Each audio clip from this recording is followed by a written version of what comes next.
Dawn's Diorama. It's Sunday, April the 21st, and this week on the show I'll be joined by Ruthann Amarteifio, a radio show host and producer at blogtalkradio.com, Amarteifio, where she hosts two shows, Gather Round and Feed Your Head, and also hosts another two on Radio Akasha, where there's Progress Towards Democracy is one of them. That's with Brian Stetton, and Akasha Temple Live with Casey J. Carraher.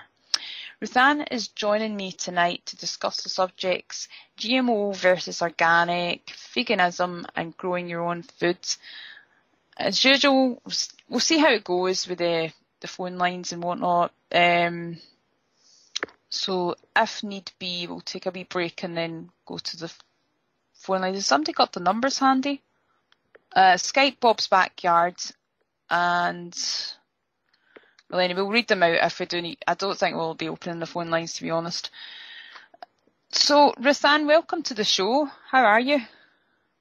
Hi, I'm great. And I want to say happy birthday, Dawn. Thank you very much. Working on your birthday. Yep. And I still feel the same as what I did yesterday, funnily enough. So, yeah. Okay, first of all, I want to go back to the beginning. Could you tell us how you got to the point of becoming a vegan, and what drew you towards veganism initially, and what factors played a part in your decision to abandon eating meat or non-vegan foods? Years and years ago, I became vegetarian, and that was totally for ethical purposes. I didn't have a clue that it would turn out to be so much healthier for me and the planet.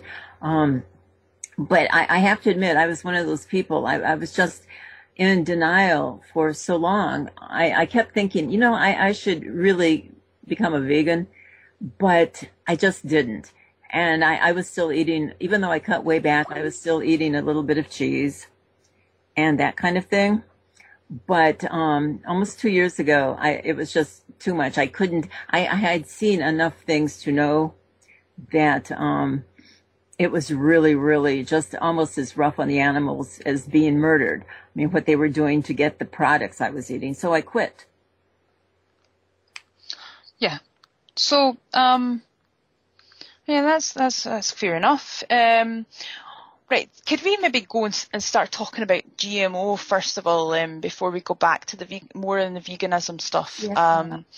So, can you tell me what it is? What exactly does GMO stand for, and what is the process of genetically modifying food? How does it work? Okay, GMO itself, it means genetically modified organisms, and I'm not scientific at all, but I do know that it's basically messing with other material. They use genetic engineering techniques on bacteria and yeast and fish, insects, animals, and not just food. So, that to me, that makes it even scarier. And then when they combine the two, they're doing right now something in Kansas, which is one of the states in the United States, that they're using GMOs. Well, of course they are, but I mean, they're putting human DNA in the rice. They're doing some experiment. And I really don't know why, but it's yeah, that does sound very disturbing. It sounds so, but it's DNA from liver, and I don't know why, but the whole factory farming with the agriculture business is so huge, and it's just a disaster waiting, because you take all of these small farms that we used to have, and they've been bought up, bankrupted out of business, bought up by Monsanto and other big, huge, gigantic corporations that just do like maybe one crop in thousands and thousands and thousands of acres. They're growing corn. Well, when something comes along that wipes this corn out, what's that going to do? And these things are happening because of the chemicals and all of the engineering, the bugs and viruses, the things that bother the crops are getting immune to these like Roundup. So it has to be made stronger now. And of course, all of these toxins, what doesn't go into the plant goes into our soil and into our water system. So we're getting it, even if we're trying hard not to eat Monsanto generated products. I think we have a bit of interference in the line there. Rachel, could you mute up, please? Thank you. Right.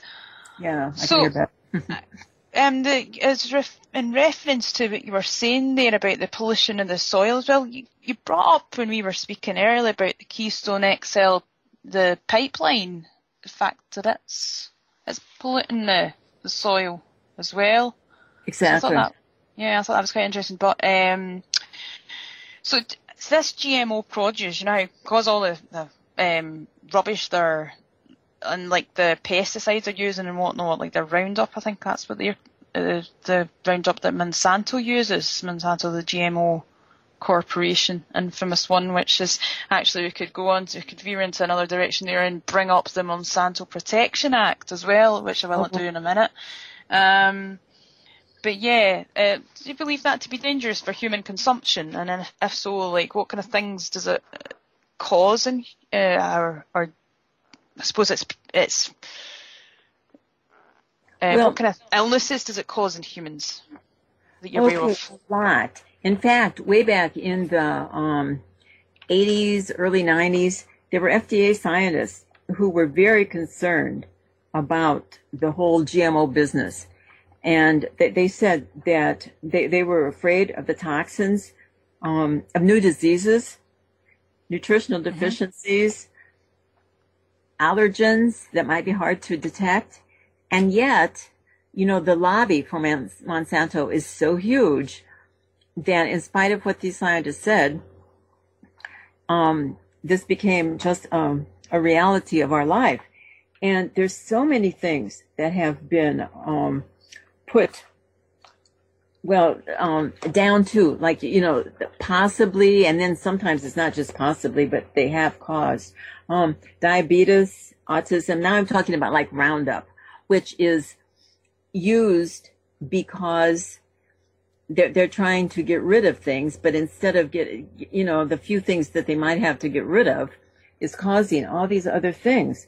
Our children are reaching puberty at an earlier age than they did. We have so many people who are just porkers. Let's get real here. I mean, we're talking beyond obese.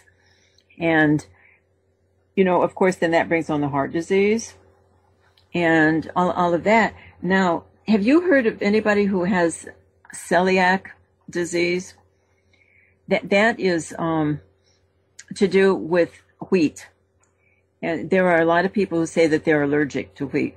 Yeah, there is quite a lot of that. And there's also like the gluten intolerance and all these things. And you wonder if that's all connected. So all of these allergies coming up in people nowadays. Yes. There seems to be a huge increase ever since they started using these antibiotics or these pesticides on the, Exactly. all the chemicals seem to be having a reaction because they're not natural.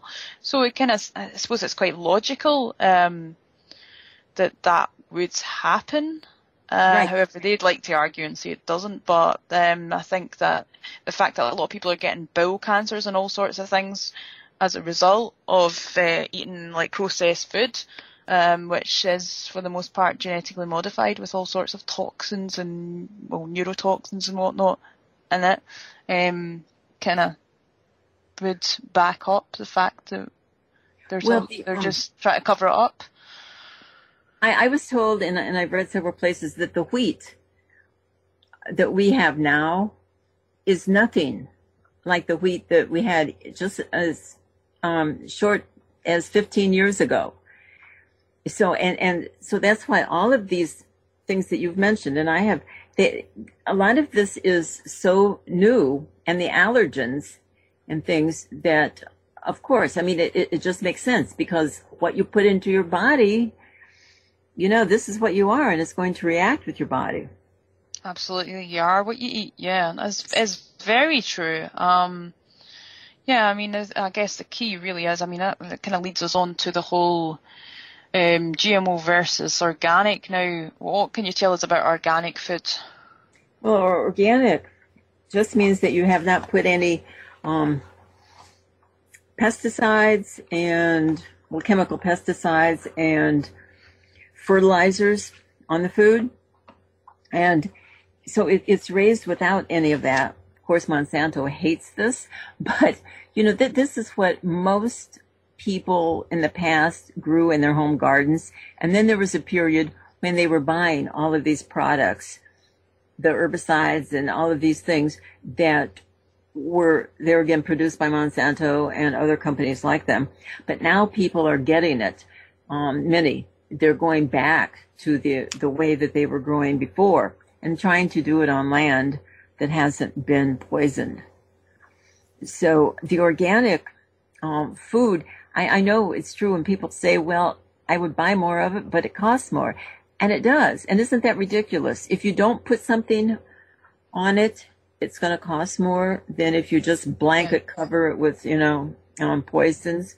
But there are some things that you can buy that aren't necessarily organic, but they probably your chances of not being poisoned are better. That things with thicker skin, like pineapple, and then that's a whole other thing. If some people I know try to eat locally, well, I happen to love pineapple and they don't grow here, so I'm still a pineapple person.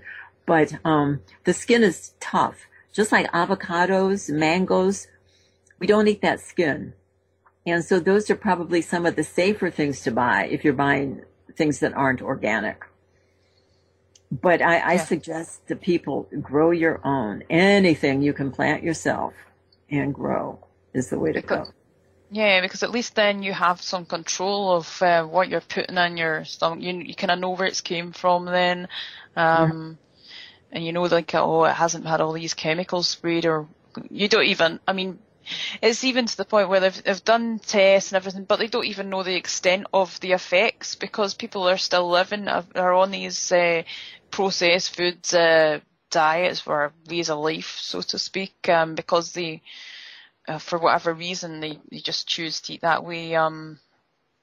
But it might be for financial reasons. They can't afford to get, as you say, they can't afford to get the organic stuff because I agree with you. It's ludicrous that food that is good for you is so expensive. So, and it begs the question, why is that food so expensive when it would cause, probably people wouldn't be, I'm speculating, to a degree, but from what we're seeing from people eating processed food, the illnesses they seem to be getting from it, and the health problems that seem to be associated with it, there would be a lot less health problems if people were eating more organic stuff with less chemicals and the stuff that would damage their insides. They would, and then their healthcare would be, though they wouldn't need to be in and out hospital all the time.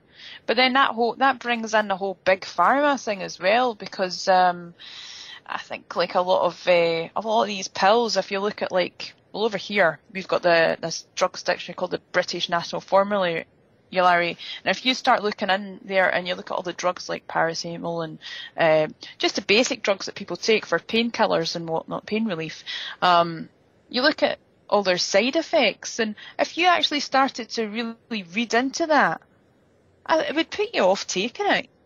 Because scary. They've got the most horrific side effects. Fair enough. Okay, if you don't take them all the time, you're not, unless you've got susceptible to liver, you've got liver problems already or whatever, then you're not going to take them unless if you know about them. But yeah, the side effects would put you off. They're terrifying. It's terrifying. Yeah, exactly. And it's supposed to be something that's supposed to help you, but it's giving you more problems than you had to start with, or just giving you a new set of problems, really. So it's not really solving anything. Always go natural. That's what I recommend. And I've been finding ways to kind of whenever I'm stuffed up or whenever I get sinus problems, I always find that the one thing natural cure I've found that works for me is just something like hot water with honey, lemon, and some organic cider vinegar, just a wee capful or organic cider vinegar. You don't need a lot. And that always works to clear out my tubes. You don't need all these big pharma like pills and whatnot. You can find, for most things, you can find natural cures. And I mean, if you watch Rick Simpson's show, then you'll learn all about that. But anyway, I was kind of going off on a tangent there. Now, Occupy Monsanto, I did, when I was looking into this a wee bit, I found that they'd put out a call to action because they're organising a march on the 25th of May this year. It's, 2 p.m. EST everywhere. Now, what I'll do is, it's just Occupy Monsanto, occupy-monsanto.com/march- against, well, anyway, I'll put the link, to make it easier, I'll just put the link in the video description when the video is uploaded onto YouTube. But also remember, you can torrent these shows and whatnot from the website darkcityradio.com. But if you want all the links, they'll be in the YouTube video description. We'll also put them in a group in the Facebook page. So we were talking about organic food there, and the difference, obviously, about the fact that the GMO has the chemicals and organic doesn't, is much better for you. So you grow your own food, is that right? I grow some. This year I want to branch out and grow a couple of things just for fun and see what even what it looks like quinoa. Have you heard of quinoa? It's a very high source of protein. The problem with quinoa is, and it's cooked just like rice. And you can make it either savory or sweet. And it's just really versatile. But the problem is, I've been reading several articles about it. It grows in Peru and Bolivia. And because there's so much demand for it now, that the people who are growing it really aren't being paid, which is a problem in many parts of the world. So they can't even afford it unless they, keep a little bit off for themselves. It's so sad. That doesn't set well. But I just want to see what it's like when it grows. I'm going to try some of that. But I grow basics. I grow some herbs and tomatoes. I love tomatoes. Peppers, bell peppers, and a couple different kinds of hot peppers, that kind of thing. The early veggies,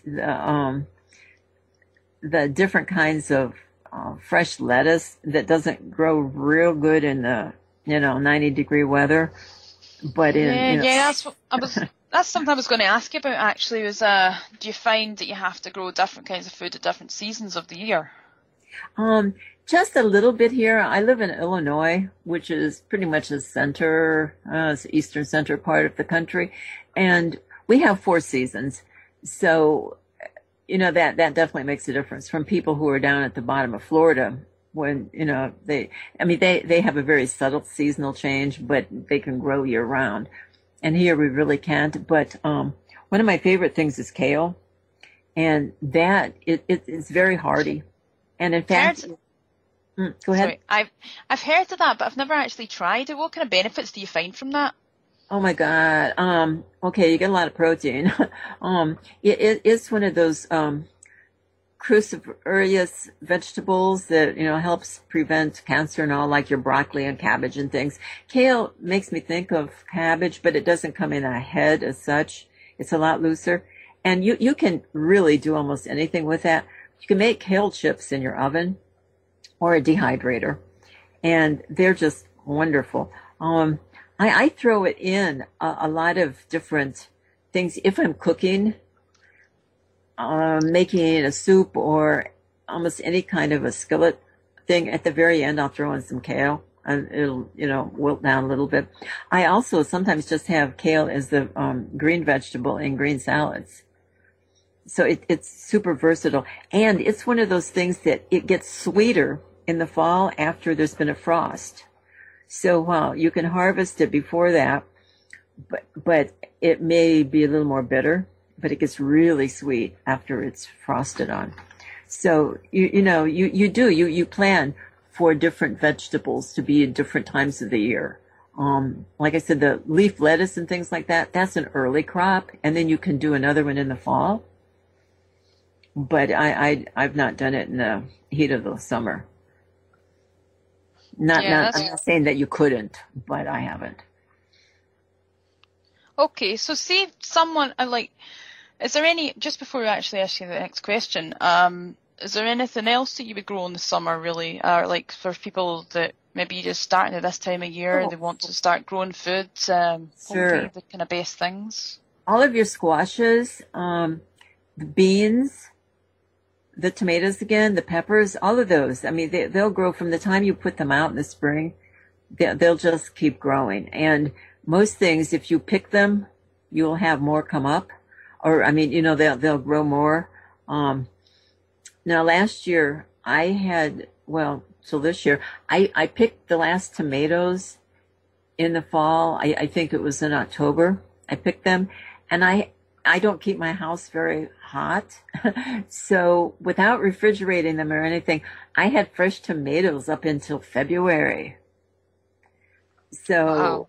That's unusual though. And like I say, I don't really heat the house like a lot of people here do. If I would have, they wouldn't have lasted that long. But that was great because I can't do those. I mean, I've tried, they look good. I buy tomato in the market, in just the regular grocery market, and they just don't taste good at all. So I pretty much, try to save my tomato cooking until I can grow them or buy them at the farmer's market. But that's not to say because I will buy canned tomatoes. That's about the only thing I ever buy in a can, that and some cat food. But I will buy canned tomatoes as opposed to trying to use those that they sell in the produce department. Okay, yeah. So how can people without a garden or who have very limited space grow their own food? What kind of options are available for that? Well, if you have a balcony, you're all set. And I realize that the balcony should not face north. However, if it faces north, there are several things that will grow. You may have to once in a while use grow lights or something, just because some things, depending on what you want. But you can grow on balconies. I've seen wonderful things from just being in plastic tubs to flower pots, to buckets, all kinds of things.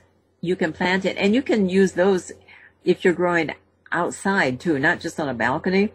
But, a lot of people are trying different things like raised beds on their property or something they call a lasagna gardening, where you put the cardboard and your brown matter and greens.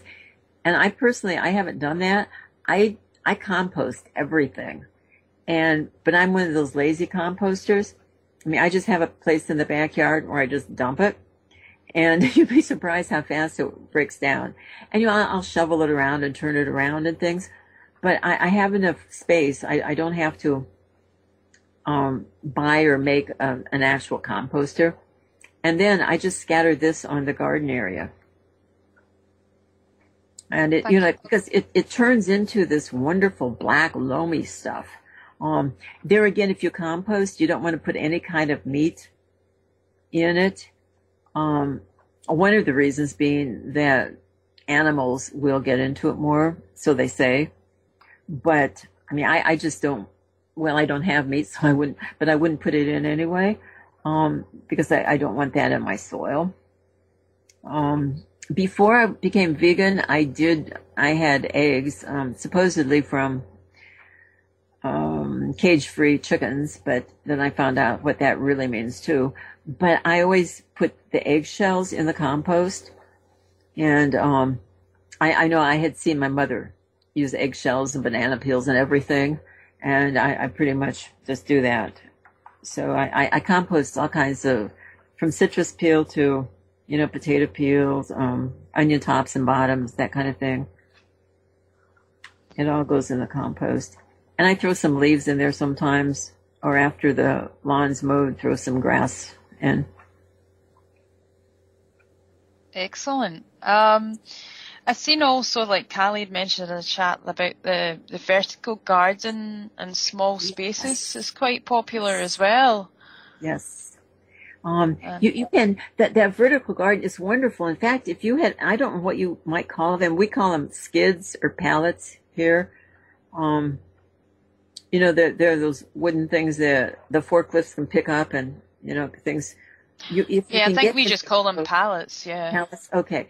Yeah. I've seen those, stood on their side, and they've used some type of, wire or cloth in them to make like pockets and growing things on those.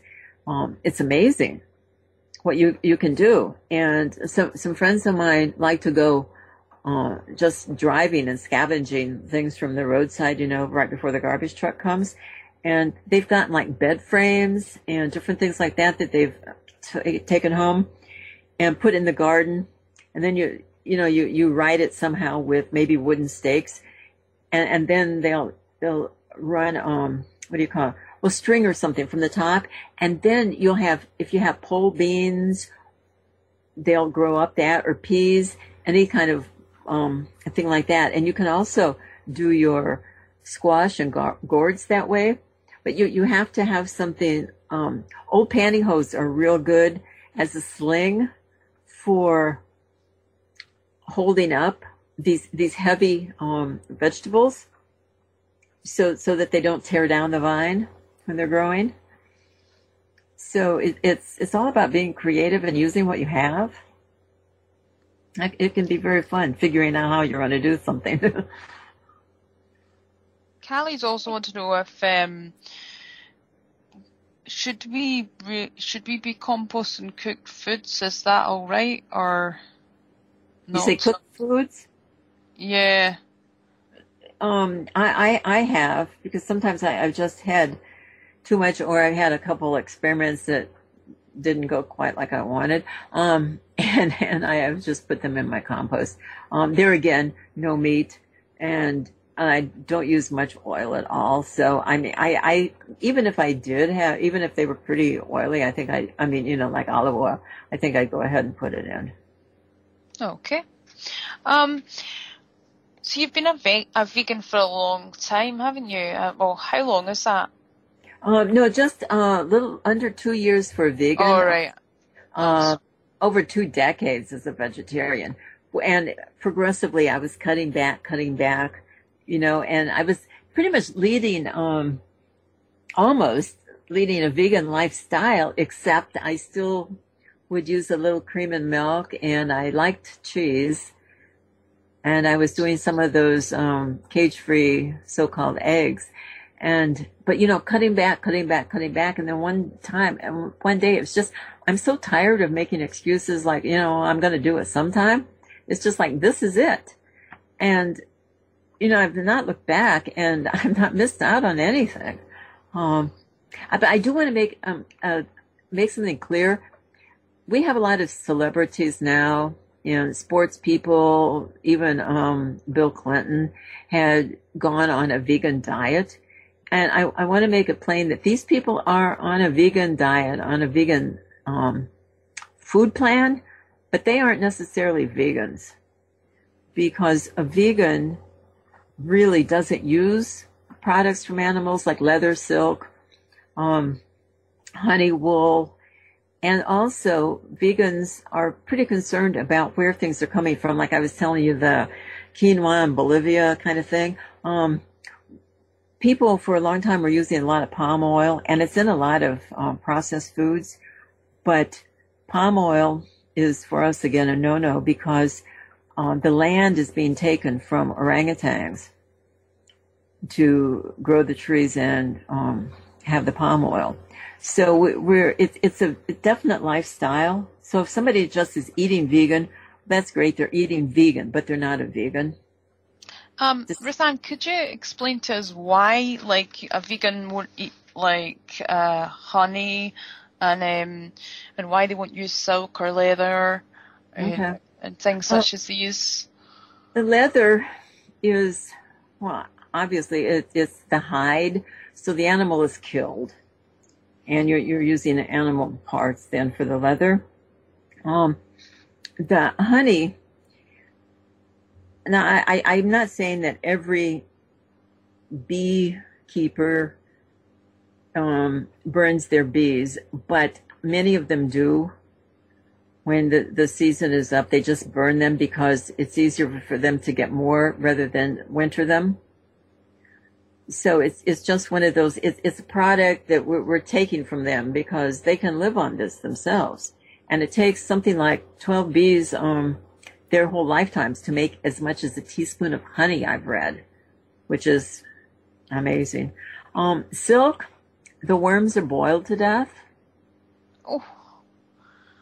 And you know that one, I used to really love silk.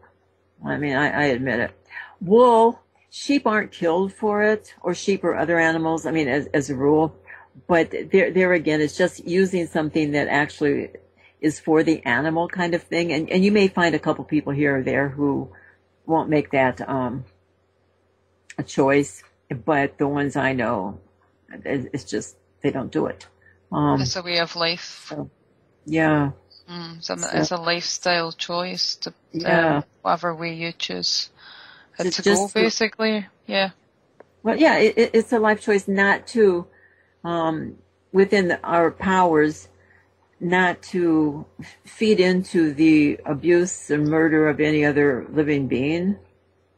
And so it really works. It's really quite horrific what they do to the bees, though. It kind of makes you think twice about honey, but at the same time, yeah, I don't really. Obviously, I'm not actually a vegan myself. I'm still a meat eater, so. But I don't really want to focus on myself here because I want to let you get the information out without any kind of me trying to bias anything you're saying or whatever. So, you did mention about the free range briefly, but could you tell us a little bit more about what you know about that? What I know about the eggs is I used to buy them in stores from the cartons that said, cage free, and then I've seen some pictures and I've read articles and I saw a video where they were showing these cage free chickens, and yes, they are cage free. There are about 80,000 of them in a building, and they aren't in a cage. And there's a couple places in the building where there's about a 2-by-2 foot hole in the wall. So if the chicken ever makes it over there, they can go outside into this very small area where there is sunshine sometimes. That is still, this is abuse. And of course, just like the ones that are in the cages, their wings have been clipped, their beaks have been cut, all of those things. That is cruel. It's very, very cruel. I have some friends who have a couple chickens that they raise out back, and those chickens seem very happy and they aren't going to be eaten. And my friends do eat their eggs.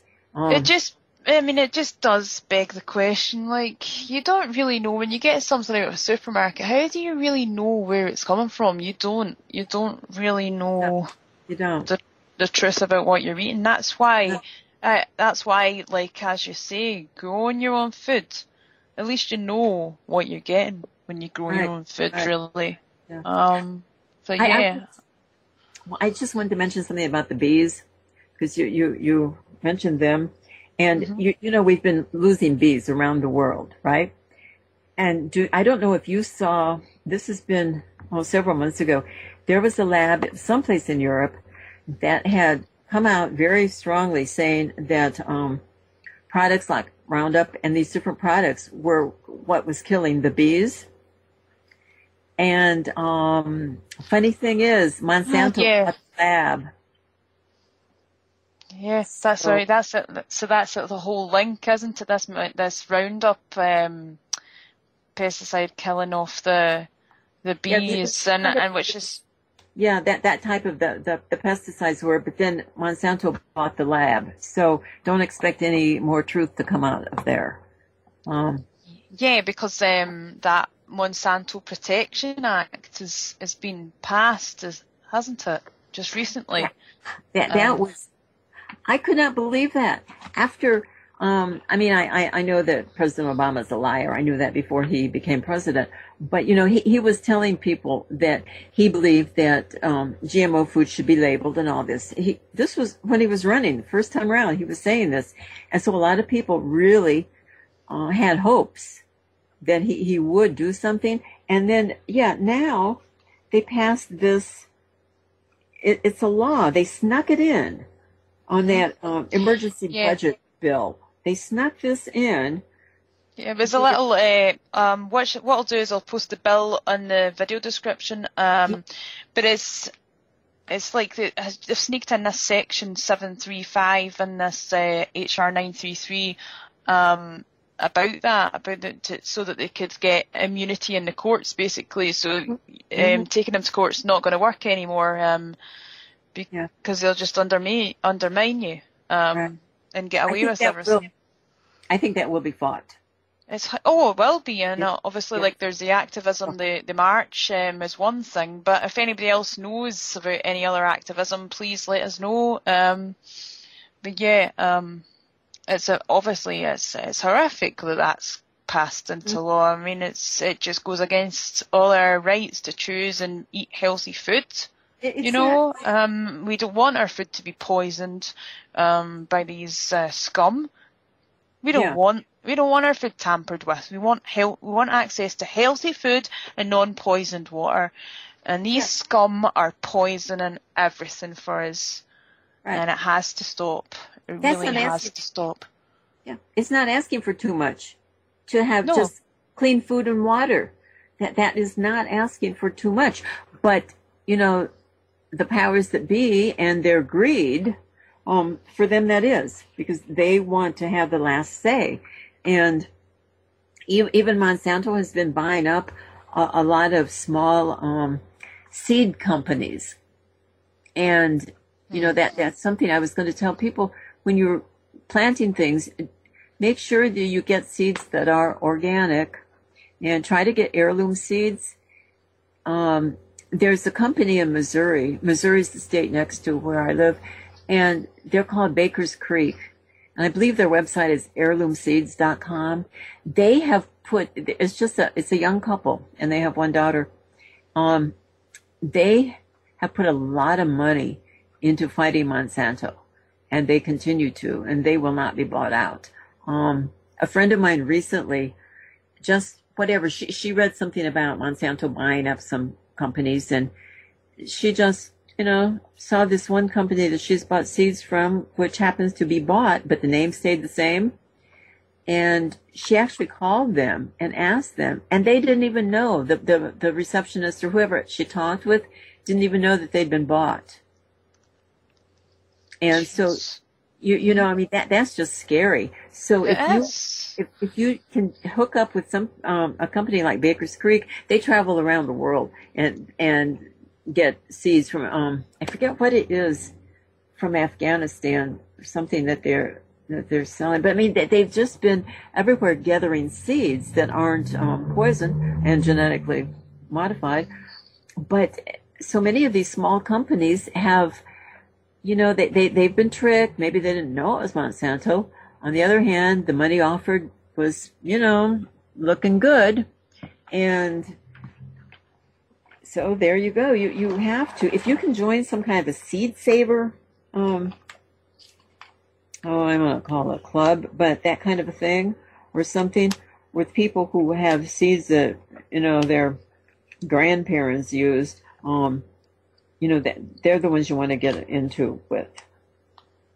That would be ideal. Where the seeds are coming from. Yeah, totally. I'll also triggered something there about going back to the Monsanto Protection Act and also like the whole Monsanto business and like the Food and Drug Administration in the US, which is the governing body, isn't it, for your food over there and drugs and whatnot. And there's this whole hoo-ha about them not labelling foods that are GMO, which I think is absolutely atrocious, because people should know what they are putting in their stomachs. There should be some sort of labelling system. But then again, who's to know that they're actually telling us the truth anyway? Yes. So, yeah, again, go back to growing your own food. Cannot emphasise that enough. If you can, well, there is always a way, even if you've got limited space, window farms and whatnot, as we mentioned before. But also, just while I have memory, I did look into this Monsanto before, and I also found, on accident, I actually found another GMO corporation called Ceres, who, funnily enough, one of their principal investors is Monsanto. Another one is Rothschild through Ambergate Trust. So you can see how all the dots are connecting there. But like, it is possible that Ceres and Monsanto, because they're both American, that they might be one and the same. But again, I don't know that. That's just speculation. But I just thought I would put that out there, since we were talking about like GMO corporations to watch out for, basically. So look into Ceres, because it's not really getting enough press. Definitely look into that, people. Also, so do you think there's any truth to the suggestion that farmers profit and if the animals are sick or dying? That farmers profit from them? Mm-hmm. Well, I think they profit from them, because if they're sick or dying, it doesn't seem to make much difference. People are still going to be eating their meat. And if they're too bad and they get caught, they use them for pet food. So the farmers are going to make money off the cattle. And I don't want it to seem like farmers are making all that much money, whether they have dairy farms or whether they're small farmers growing whatever, because most farmers here in this country, they have hundreds of thousands of dollars of debts because of machinery and different things. So they never get out of debt. But yet, some of them want to pass on their farm, their land to their kids. And there's still a few young people that want to grow things.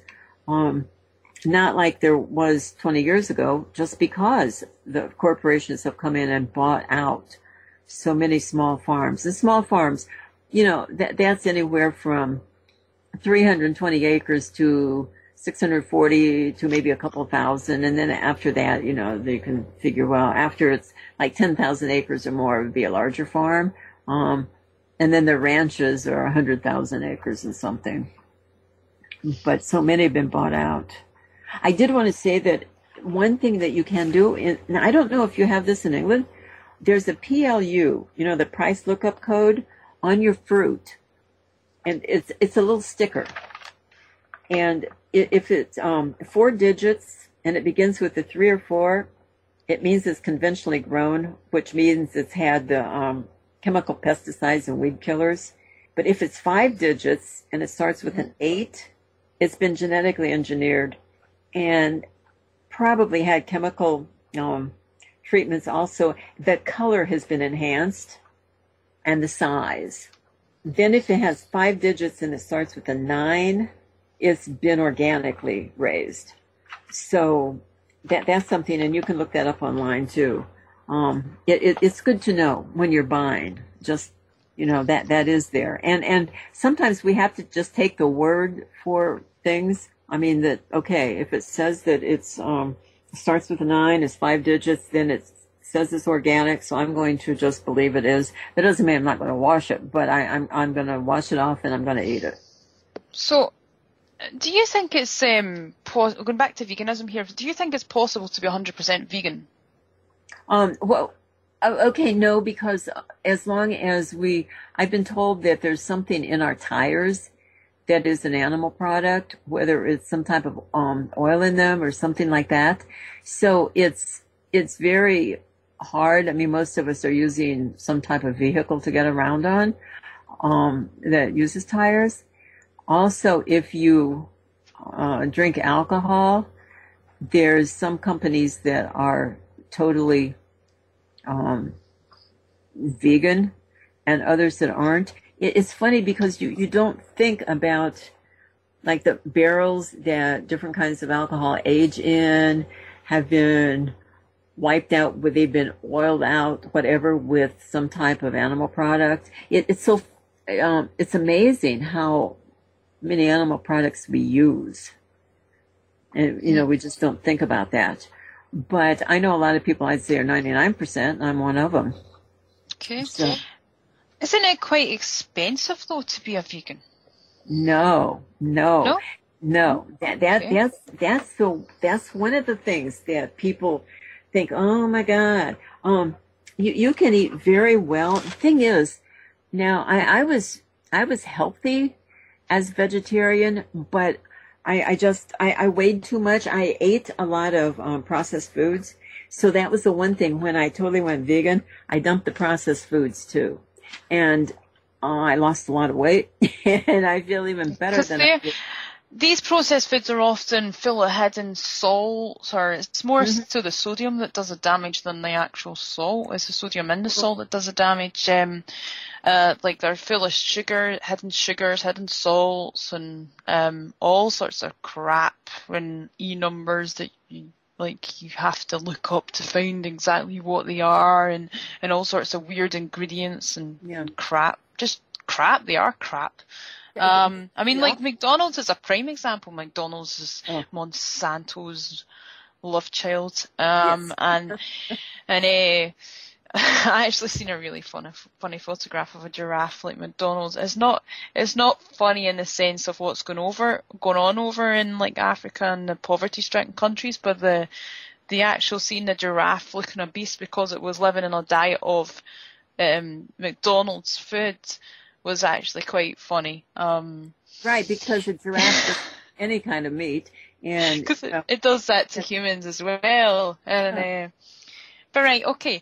I wanted to ask you, if you become a vegan, like what kind of substitutes are available for like milk, cheese, ice cream, things like that? Is there any for people that want to give up? There's a lot of substitutes, and I know people that use them. I don't. But that doesn't mean that I never will. But I think about a year and a half ago, I did buy some fake cheese. There was something I was going to make. Oh, I was going to make scalloped corn for Thanksgiving. And I've in the past, I always put cheese in it. So this time I got the fake cheese. But I don't eat those products. A lot of people do. And here I want to make clear that a lot of vegans are very unhealthy. And I mean, they eat something that is vegan. It just means it doesn't have the animal products or the animal in it. But like you were saying, they've got all these additives. It's got a bunch of wheat. It's got sodium, all these chemicals, MSG, all of this. And so these people aren't healthy. But I mean, they're doing a good thing for the planet and for other creatures. But as far as being healthy, they aren't. But you were talking about the price too. And when you stop buying the junk, just plain junk food, and I was never big for the McDonald's stuff, in 30 years, but if you don't eat the fast food and all of that, you actually have money for good food, and you can get very full on salads and things like that. I know you think, oh my God, no, but you really can. You have the greens.